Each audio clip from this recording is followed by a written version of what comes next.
ఛత్తీస్గఢ్ లో భారీ ఎన్కౌంటర్ జరిగింది. నారాయణపూర్, బీజాపూర్, దంతేవాడలో డీఆర్జీ సైనికులు మావోయిస్టులకు మధ్య భీకర కాల్పులు జరిగాయి. ఎన్కౌంటర్ లో 28 మంది మావోయిస్టులు మృతి చెందారు. మృతుల సంఖ్య మరింతగా పెరిగే అవకాశం ఉన్నట్టుగా తెలుస్తోంది. మార్ ప్రాంతంలో కాల్పులు కొనసాగుతున్నాయి. బీజాపూర్ జిల్లా అబుజ్మద్ లో డీఆర్జీ కూంబింగ్ ఆపరేషన్ కంటిన్యూ అవుతోంది. కీలక మావోయిస్టుల నేతలను డీఆర్జీ సైనికులు చుట్టుముట్టినట్టుగా తెలుస్తోంది. మావోయిస్టు అగ్రనేత నంబాల కేశవరావు అలియాస్ బసవరాజు మృతి చెందినట్టుగా తెలుస్తోంది. మావోయిస్టు పార్టీ జనరల్ సెక్రటరీగా ఉన్న బసవరాజు హతమయ్యాడని అధికార వర్గాల నుండి విశ్వసనీయ సమాచారం అందుతోంది.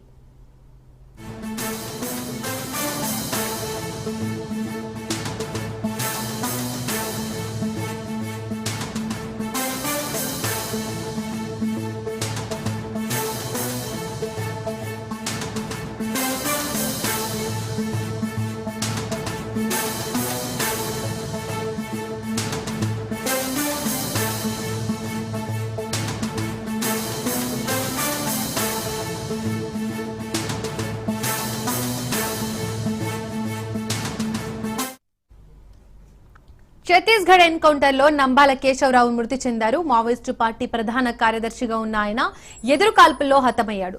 1955లో శ్రీకాకుళం జిల్లా 1970ల నుండే నక్సలైట్ ఉద్యమంలో చురుగ్గా ఉన్న కేశవరావు 1980లో ఒకసారి అరెస్ట్ అయ్యారు.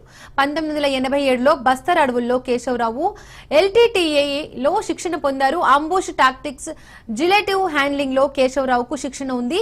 గెరిల్లా యుద్ధం, ఐఈడీల వినియోగంలోనూ ఆయనకు మంచి నైపుణ్యం ఉంది. 1992లో పీపుల్స్ వార్ సెంట్రల్ కమిటీ సభ్యుడిగా ఎన్నికైన కేశవరావు 2018లో మావోయిస్టు ప్రధాన కార్యదర్శిగా నియామకమయ్యారు. గణపతి తర్వాత మావోయిస్టు పార్టీ పగ్గాలను కేశవరావు చేపట్టారు. మావోయిస్టు పార్టీ ప్రధాన కార్యదర్శి ఎన్కౌంటర్ కావడం ఇదే తొలిసారిగా.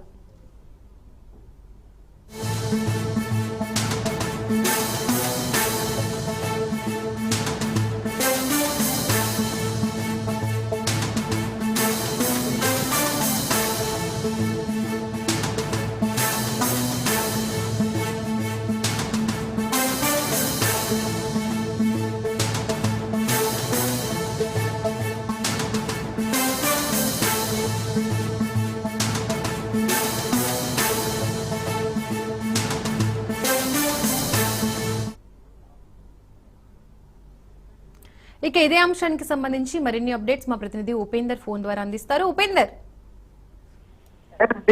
ఇటు ఛత్తీస్గఢ్ రాష్ట్రం బీజాపూర్ జిల్లా అబుజ్మడ్ అడవుల్లో భారీగా ఎదురుకాల్పులు అయితే కొనసాగుతున్నాయి. ఇటు మావోయిస్టులకు, ఇటు భద్రతా బలగాలకు సంబంధించిన ఎదురుకాల్పులు ఇప్పటికే దాదాపుగా 28 మంది మావోయిస్టులు కూడా మృతి చెందినట్టుగా తెలుస్తుంది. ఇది సంఖ్య క్రమంగా కూడా పెరిగే అవకాశం ఉంది. అయితే మావోయిస్టు పార్టీలో కీలకంగా ఉన్నటువంటి నంబాల కేశవరావు అలియాస్ బసవన్న కూడా మృతి చెందినట్టుగా తెలుస్తుంది. ఇతను జనరల్ సెక్రటరీగా కూడా పార్టీకి ఉన్నారు. ఇక మావోయిస్టు పార్టీలో కీలక నేతగా ఉన్నటువంటి ఈ నంబాల కేశవరావు అలియాస్ బసవరాజు మృతిపై కూడా అటు అధికారులు కూడా తర్జన మర్జన పడుతున్నారు. ఇప్పటికే ఏదైతే పలు ఎన్కౌంటర్ లో కూడా ఇప్పటికే ఆయన పాలు పంచుకున్నట్టు తెలుస్తుంది. 1955లో శ్రీకాకుళం జిల్లా జిఎన్నపేటలో కూడా ఈయన అయితే జన్మించారు. అయితే వరంగల్ రీజనల్ ఇంజనీరింగ్ కాలేజీలో కూడా ఇతనైతే చదువుకున్నాడు. అదే చదువుకున్న సమయంలోనే ఇతను ఏదైతే పీపుల్స్ వార్లు కూడా చేరినట్టుగా కూడా తెలుస్తుంది. అయితే ఇతను ఆ పీపుల్స్ వార్ పార్టీలో అంచెలంచెలుగా కూడా ఎదిగారు. అయితే 1970 నుంచి కూడా నక్సలైట్ ఉద్యమంలో కీలకంగా పాల్గొస్తున్నటువంటి కేశవరావు 1980లో మరోసారి అరెస్ట్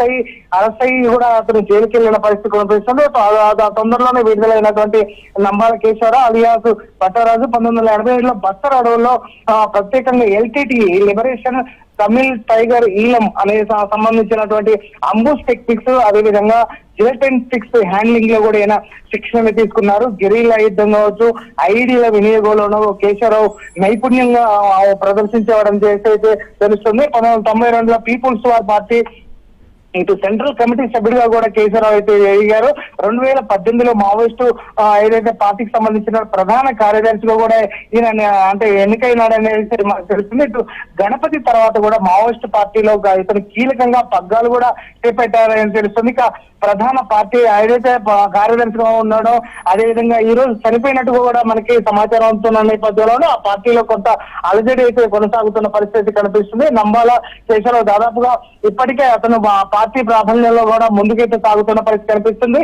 పార్టీకి సంబంధించినటువంటి ఏదైతే శిక్షణ ఇవ్వడం కావచ్చు, అదేవిధంగా అంటే శిక్షణ ఇవ్వడం, అదేవిధంగా మావోయిస్టు ప్రభావితం వాళ్ళందరినీ కూడా అందులో చేర్చుకునే విషయంలో ఈయన కీలకంగా వ్యవహరిస్తారని అయితే తెలుస్తుంది. ఇప్పుడు ప్రస్తుతం అబుజ్మడ్ ప్రాంతంలో జరుగుతున్నటువంటి ఎన్కౌంటర్ లో ఇతను కూడా చనిపోయినట్టు కూడా మనకు సమాచారం అవుతుంది. ఆ నేపథ్యంలోనే ఇటు బసవరాజుపై కూడా ఇప్పటికే అటు బసవరాజు కావచ్చు, అదేవిధంగా ఏదైతే ఇస్మాపై కూడా ప్రత్యేకంగా నిఘా పెట్టినటువంటి భద్రతా బలగాలు ఈ అంటే ఈ కాల్పులకి అంటే పూనుకున్నాయి. ఈ నేపథ్యంలోనే ఇంటెలిజెన్స్ సమాచారం నేపథ్యంలోనే ప్రత్యేకంగా కూంబింగ్ నిర్వహిస్తున్న నేపథ్యంలోనే ఈ రోజు మాత్రం భారీ ఎన్కౌంటర్ అయితే జరిగింది. ఇటు ఇప్పటికీ అటు కేంద్రం కూడా ప్రత్యేకంగా హోమ్ మినిస్టర్ గా ఉన్నటువంటి అమిత్ షా కూడా 2026 మార్చి 31 మాత్రం రాష్ట్రంలో ఇటు దేశంలో మావోయిస్ట్ రైతు దేశంగా తీర్చిదిద్దేందుకు కృషి చేస్తున్నామని చెప్పేసి మావోయిస్టులు ఏదైతే లక్ష్యంగా కూడా కూంబింగ్ అయితే కొనసాగుతుంది. ఇప్పటికే ఎస్టీఎఫ్ బలగాలు కావచ్చు, డిఆర్జీ బలగాలు, డిస్ట్రిక్ట్ రిజర్వ్ గార్డ్ బలగాలు కావచ్చు, ఇటు ఏదైతే సిఆర్పిఎఫ్ బలగాలు ప్రత్యేకంగా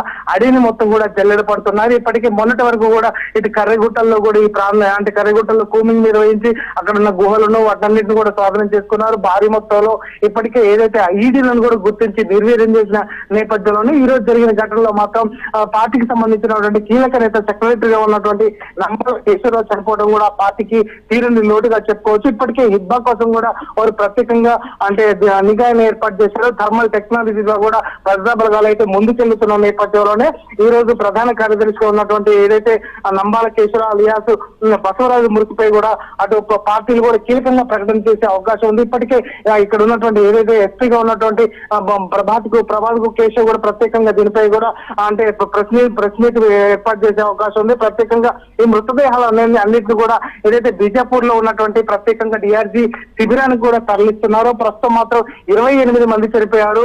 భారీగా మావోయిస్టులు గాయపడే అవకాశం ఉందని చెప్పేసి అయితే అధికారులు కూడా చెప్తున్నారు. ప్రత్యేకంగా దీనిపై అటు ఏదైతే బస్తర్ ఐజీగా ఉన్నటువంటి సుందర్రాజ్ పై కూడా పర్యవేక్షణ చేస్తున్న పరిస్థితి ప్రధానంగా కనిపిస్తుంది. ప్రస్తుతం మాత్రం ఈ ఎన్కౌంటర్ ఇంకా కొనసాగుతుంది. ఈ ప్రాంతంలో బాంబుల మూటతో కూడా దద్దరిల్లుతున్న పరిస్థితి ప్రధానంగా కనిపిస్తుంది. దీపిక, ఉపేందర్, ఈ ఎన్కౌంటర్ లో మృతుల సంఖ్య ఇంకా ఏమైనా పెరిగే అవకాశం ఉందా? ఒక కీలక నేత నంబాల ఒక్కడే హతమయ్యాడా? ఇంకా ఎవరైనా కీలక నేతలు హతమైనట్లు ఏమైనా సమాచారం ఉందా? డెఫినెట్లీ దీపిక, ఇప్పటికే మావోయిస్ట్ పార్టీకి సంబంధించినటువంటి కీలక నేతలు ఉన్నారనే సమాచారంతోనే ఈ ఆపరేషన్ అయితే కొనసాగుతుంది. ఈ ప్రాంతంలో ఇంకా కూడా అంటే ఎదురుకాల్పులు కొనసాగుతున్న నేపథ్యంలోనే ఇంకా ఎవరైనా చనిపోయారు కీలక నేతలు, ఇంకెవరైనా హిడ్మా కావచ్చు, అదే విధంగా మిగతా నేతలు ఇప్పటికే అటు రేణికా కావచ్చు, అదే విధంగా సుధాకర్, ఇటువంటి కీలక నేతలంతా అసూలు బాయడం ప్రస్తుతం ఇప్పుడు నంబాల కేసులో కూడా మృతి చెందినట్లుగా కూడా సమాచారం అందడంతో మాత్రం ఆ ప్రాంతంలో ఇంకా హిడ్మా గానీ ఇటువంటి కీలక నేతలు ఉన్నారనే నేపథ్యంలో ఈ ఆపరేషన్ కొనసాగుతుంది. ఇంకా కీలక నేతలు అంటే ఇంకా మరికొంతమంది కూడా చనిపోయే అవకాశం అయితే స్పష్టంగా కనిపిస్తుంది. ఎందుకంటే మృతుల సంఖ్య కూడా క్రమంగా ఉదయం నుంచి కూడా 20 నుంచి 25 అప్పటికి 28కి పెరిగింది. ఆ ప్రాంతంలో భారీగా మందుగుండు సామగ్రి కావచ్చు, అదేవిధంగా భారీ అత్యాధునికమైనటువంటి ఆయుధాలు కూడా ఇప్పటికే భద్రతా బలగాలు అయితే స్వాధీనం చేసుకున్నాయి. ఆ నేపథ్యంలో ఇంకా కూంబింగ్ అయితే కొనసాగుతుంది. ఒకవైపు కూంబింగ్, ఒకవైపు ఇటు ఎదురుకాల్పులు కొనసాగుతున్న నేపథ్యంలో ఆ ప్రాంతం మొత్తం బాంబుల మూతతో కూడా దద్దరిల్లుతుందని చెప్పుకోవచ్చు. కీలక నేతలు ఇంకా కూడా కొంతమంది అసూలు బాసే అవకాశం అయితే స్పష్టంగా కనిపిస్తుంది. ఎందుకంటే ఈ ప్రాంతం అబుజ్మడ్ ప్రాంతం మొత్తం కూడా అంటే దండకారణ్యంతో కూడుకుంటుంది. ఈ ప్రాంతం వేసవి కాలం కావడంతో ఇక్కడ ఏదైతే అంటే నేషనల్ జూ పార్క్ ఉంటుంది. జూ పార్క్ అడవి ప్రాంతంలో కూడా నది ఉంటుంది. నది ప్రవహించే నేపథ్యంలోనే ఇక్కడ వీరంతా ఉన్నారనే నేపథ్యంలో ఈ కూంబింగ్ అయితే కొనసాగుతుంది. వాటర్ లభ్యత ఉండే ప్రదేశంలోనే వీరు ఎక్కువగా ఉంటారు. ఆ నేపథ్యంలోనే ఈ కూంబింగ్ అయితే కొనసాగుతుంది. ప్రస్తుతం మాత్రం ఆ ప్రాంతంలో మాత్రం అంత గందరగోళ పరిస్థితి అయితే కొనసాగుతుంది. ఎందుకంటే అటు ఆదివాసులు, గిరిజనులు కూడా, అమాయకులు కూడా అక్కడ ఉన్న పరిస్థితి. వారందరినీ కూడా ఇప్పటికే వారికి సమాచారం అందించి వారందరూ కూడా ఇంట్లో నుంచి అంటే బయటికి వెళ్ళొద్దు, గుడారాల్లోనే ఉండాలని చెప్పేసి సూచిస్తున్న నేపథ్యంలో ఆ ప్రాంతం మొత్తం కూడా ఇప్పుడు ఏరియల్ సర్వే ద్వారా అంటే ప్రత్యేకంగా డ్రోన్ల ద్వారా కూడా సర్వే నిర్వహిస్తున్నారు. ప్రధానంగా ఎక్కడ కూడా మావోయిస్టులు అంటే ఉనికి కనిపిస్తే మాత్రం తక్షణంగా వారిని అదుపులోకి తీసుకుంటున్నారు. గ్రామాల్లో కూడా ఏదైతే మావోయిస్టు ప్రభావితానికి లోనయ్యారు అంటే వారందరికీ కూడా ప్రత్యేకంగా శిక్షణ ఇస్తున్న పరిస్థితి ప్రధానంగా కనిపిస్తుంది. ఇప్పటికే ఇటు రాష్ట్ర ప్రభుత్వం కావచ్చు, అటు ఛత్తీస్గఢ్ రాష్ట్ర ప్రభుత్వం కావచ్చు, ఇటు కేంద్ర ప్రభుత్వం ఏదైతే జనజీవన స్రవంతిలో కలవాలి తక్షణ సహాయం కింద ఇప్పటికే ఆ 25,000 రూపాయలు కూడా ఇస్తున్నారు. ఇప్పటికే 532 మంది కూడా ఛత్తీస్గఢ్ వ్యాప్తంగా ఇటు అంటే జనజీవన స్రవంతిలో కలిశారు. వారందరికీ కూడా ప్రభుత్వం అన్ని రకాల సౌకర్యాలు కల్పిస్తూ వారికి అంటే జీవిత భద్రత కూడా కల్పిస్తామని చెప్పేసి అక్కడ ఉన్నటువంటి హోమ్ మినిస్టర్ విజయ్ శర్మ కూడా చెప్తున్న నేపథ్యంలోనే ఈ కూంబింగ్ అయితే కొనసాగుతుంది. ఆ నేపథ్యంలోనే ఖచ్చితంగా 2026 మార్చి 31 మాత్రం ఇటు ఛత్తీస్గఢ్ లో కావచ్చు, ఇటు మొత్తం కూడా రాష్ట్రంలో కూడా దేశంలో కూడా మావోయిస్ట్ రైతంగా దేశంగా తీర్చిదిద్దేందుకైతే కృషి చేస్తామన్నట్టు బీజేపీ సర్కార్ చెప్తున్న నేపథ్యంలో ఆ దిశగా కూడా ప్రభుత్వం అడుగులు ముందుకేస్తుంది. ఇప్పుడు ప్రస్తుతం మాత్రం ఆ ప్రాంతాల్లో కొంత గందరగోళ పరిస్థితులు అయితే కొనసాగుతున్నాయి. ఇంకా కీలక నేతలు ఎవరున్నారు, అసలు ఎటువంటి అంటే ఎంతమంది చనిపోయే అవకాశం ఉందని ఏదైతే మరికొద్ది సేపట్లో అటు ఎస్పీగా ఉన్నటువంటి ప్రభాత్ కూడా ప్రెస్ మీట్ లో వివరాలు వెల్లడించే అవకాశం ఉంది. ఏదైతే చనిపోయినటువంటి 28 మంది మృతదేహాలను కూడా ఇప్పటికే అటు శిబిరాలకు కూడా తరలిస్తున్న పరిస్థితి ప్రధానంగా కనిపిస్తుంది. అందులో ఈ కేశవరావు కూడా ఉన్నట్లు కూడా ప్రాథమికంగా నిర్ధారించినప్పటికీ ఇంకా అధికారికంగా నిర్ధారించాల్సిన పరిస్థితి ప్రధానంగా కనిపిస్తుంది. దీపిక, ఉపేందర్, ఎన్కౌంటర్ పై మావోయిస్ట్ పార్టీ ఏమైనా స్పందించిందా? ఇప్పటికే అటు మావోయిస్ట్ పార్టీ ఇప్పటివరకు అయితే ఎటువంటి స్పందన లేదు. ఖచ్చితంగా దీనిపై ఎందుకంటే ఇటు సోషల్ మీడియాలో కావచ్చు, ఇటు వార్తలు కూడా వస్తున్న నేపథ్యంలోనే ఇటు ఏదైతే ఎస్పీగా ఉన్నటువంటి ప్రభాత్ కుమార్ కూడా ప్రత్యేకంగా ఇప్పటికే అంటే అధికారికంగా కూడా 28 మంది చనిపోయారని చెప్పేసి ఆయన నిర్ధారించడంతో అటు మావోయిస్ట్ పార్టీకి సంబంధించినటువంటి నేతలు కూడా ఇటు స్పందించే అవకాశం స్పష్టంగా కనిపిస్తుంది. ఇప్పటికే వారు ప్రెస్ మీట్ పెట్టిన తర్వాత మాత్రం అంటే ఇటు మావోయిస్ట్ పార్టీకి సంబంధించినటువంటి వారు కూడా స్పందించే అవకాశం స్పష్టంగా కనిపిస్తుంది. ఇక నమ్మాల కేశవరావు చనిపోయారా లేకపోతే మరెవరైనా చనిపోయారా అనే విషయాన్ని మాత్రం అటు మావోయిస్ట్ పార్టీ కూడా ఒక లేఖను విడుదల చేసే అవకాశం అయితే స్పష్టంగా కనిపిస్తుంది. దీపిక, ఉపేందర్, ఈ కూంబింగ్ ఇంకా ఎన్ని రోజులు కొనసాగే అవకాశం ఉంది? ప్రధానంగా ఇప్పటికే ఏదైతే కేంద్ర ప్రభుత్వం చెప్పినట్టు కావచ్చు, ఇటు రాష్ట్ర ప్రభుత్వం చెప్పినట్టు కావచ్చు, 2026 మార్చి 31 మాత్రం అటు రాష్ట్రంలో కావచ్చు, ఇటు దేశంలో ఇప్పుడు దేశవ్యాప్తంగా కూడా 12 రాష్ట్రాల్లో మావోయిస్ట్ ప్రభావితం ఉంది. అది మొత్తం కూడా ఇప్పటికే 6 రాష్ట్రాలకు కూడా కుదించడం జరిగిందని చెప్పేసి చెప్తున్న నేపథ్యంలోనే ఆ దిశగా కూడా ఇప్పటికే అటు అబుజ్మడ్ అడవులు కావచ్చు, అటు ఛత్తీస్గఢ్ లో ఉన్నటువంటి ఏదైతే తెలంగాణ, ఆంధ్ర అదేవిధంగా ఇటు మహారాష్ట్ర, జార్ఖండ్ రాష్ట్రాల్లో కూడా, మధ్యప్రదేశ్ రాష్ట్రాల్లో కూడా ఇటు మావోయిస్ట్ ప్రభావితాన్ని క్రమంగా తగ్గించుకుంటూ వస్తున్నారు. ఆ నేపథ్యంలోనే ఆ దిశగా ఏదైతే 2026 మార్చి 31 మాత్రం ఈ కూంబింగ్ అయితే కొనసాగుతుంది. ఎక్కడ కూడా అంటే ఇబ్బందులు లేకుండా జనజీవన స్రవంతిలో కలిసిపోవాలని చెప్పేసి ఇటు ప్రభుత్వం చెప్తున్న నేపథ్యంలో ఆ దిశగా కూడా ఇప్పుడు భద్రతా బలగాలు అయితే ముందుకు వేస్తున్నాయి. మొన్న కర్రెగుట్టలో జరిగినటువంటి ఏదైతే కూంబింగ్ కూడా ఇందులోని భాగంగానే మనం చెప్పుకోవచ్చు. ప్రధానంగా ఆ ప్రాంతాన్నంతా తమ ఆధీనంలోకి తీసుకొచ్చుకునేందుకు ఎక్కడ కూడా ఏదైతే మావోయిస్టులు లేకుండా చేసేందుకైతే ఇటు భద్రతా బలగాలు అయితే కృషి చేస్తున్నాయి. ఇక్కడ ఏదైతే ఛత్తీస్గఢ్ లో బీజేపీ ప్రభుత్వం కొనసాగుతుంది, ఆ ప్రభుత్వం కూడా అటు కేంద్రంలో బీజేపీ ఉండడం, ఇక్కడ రాష్ట్రంలో బీజేపీ ఉండడంతో ఇటు భద్రతా బలగాలు అయితే అటు మావోయిస్టులపై అయితే పైచేయి సాధిస్తుందని అయితే మనం చెప్పుకోవచ్చు. ఇటు మావోయిస్ట్ పార్టీకి సంబంధించినటువంటి కూడా పలు ఘటనలు కూడా కీలక ప్రకటనలు విడుదల చేశారు. ఎందుకంటే ఎక్కడైతే ప్రజలు ఇబ్బందులు పడతారో, ఎక్కడైతే ప్రజల అంటే ఇబ్బందులు కలుగుతాయో వారందరికీ ఖచ్చితంగా అక్కడే మావోయిస్ట్ పార్టీ ఎదుగుతుంది, అక్కడే పుడుతుందని చెప్పేసి వాళ్ళ లేఖల్లో విడుదల చేస్తున్నారు. ప్రస్తుతం చర్చలకు రావాలని కూడా పలు దఫాలుగా లేఖలు విడుదల చేస్తున్న నేపథ్యంలో అటు ప్రభుత్వం అయితే ఛత్తీస్గఢ్ ప్రభుత్వం కూడా చర్చలు చేసేది లేదు, ఖచ్చితంగా మేము మావోయిస్ట్ అంతమే మా పంతం లాగా కూడా అటు విజయ్ శర్మ కూడా చెప్తున్న పరిస్థితి కనిపిస్తుంది. ఆ దిశగా కూడా భద్రతా బలగాలు అయితే దూసుకు వెళ్తున్నాయి. ప్రస్తుతం మాత్రం ఆ ప్రాంతాన్నంతా తమ ఆధీనంలో తీసుకుంటున్న పరిస్థితి కనిపిస్తుంది. ఎక్కడ కూడా ఇటు సరిహద్దు ప్రాంతాలు కావచ్చు, ఇటు ఏదైతే మైదాన ప్రాంతాల్లో కూడా ప్రత్యేకంగా నిఘా ఏర్పాటు చేస్తున్నారు. అనుమానితులను ప్రత్యేకంగా క్షుణ్ణంగా తనిఖీ చేస్తున్న పరిస్థితి కనిపిస్తుంది. ఈ నేపథ్యంలోనే ఇటు మావోయిస్ట్ పార్టీ కూడా గిరిజన అమాయకులను చంపుతున్నారు, మావోయిస్ట్ పేరుతో కూడా చంపేస్తున్నారని చెప్పేసి వారు కూడా ప్రకటిస్తున్న పరిస్థితి కనిపిస్తుంది. ఇక ఏదైతే ఇటు మావోయిస్ట్ పార్టీకి సంబంధించినటువంటి ఏదైతే కమాండర్ గా ఉన్నటువంటి ఈయన ఏదైతే కేసులో కూడా చనిపోవడం కూడా ఆ పార్టీకి తీరని లోటుగా కూడా మనం చెప్పుకోవచ్చు. ఇక వరంగల్ ఆర్ఈసీ కాలేజీలో కూడా ఈయన ఎంటెక్ పూర్తి చేసి అటు ఏదైతే నక్సలిజానికి ఆకర్షితుడై కూడా ఈయన అటు వెళ్ళాడని తెలుస్తుంది. ఇతని తండ్రి ఏదైతే నమ్మాల కేశవ తండ్రి కూడా ఉపాధ్యాయుడిగా కూడా ఉన్నట్లయితే మనకు సమాచారం అవుతుంది. ఆ దిశగా కూడా అసలు ఇప్పుడు చనిపోయింది నమ్మాల కేశవ అలియాస్ బసవరాజేనా లేక మరెవరు అనేది అయితే ఇంకా కొద్దిసేపట్లో నిర్ధారణ అయ్యే అవకాశం స్పష్టంగా కనిపిస్తుంది. ఇక మావోయిస్ట్ పార్టీ కూడా దీనిపై కూడా స్పందించే అవకాశం స్పష్టంగా తెలుస్తుంది. దీపిక, ఉపేందర్, ఎన్కౌంటర్ జరుగుతున్న ప్రాంతంలో సాధారణ ప్రజలపై ప్రభావం ఏ విధంగా ఉంది?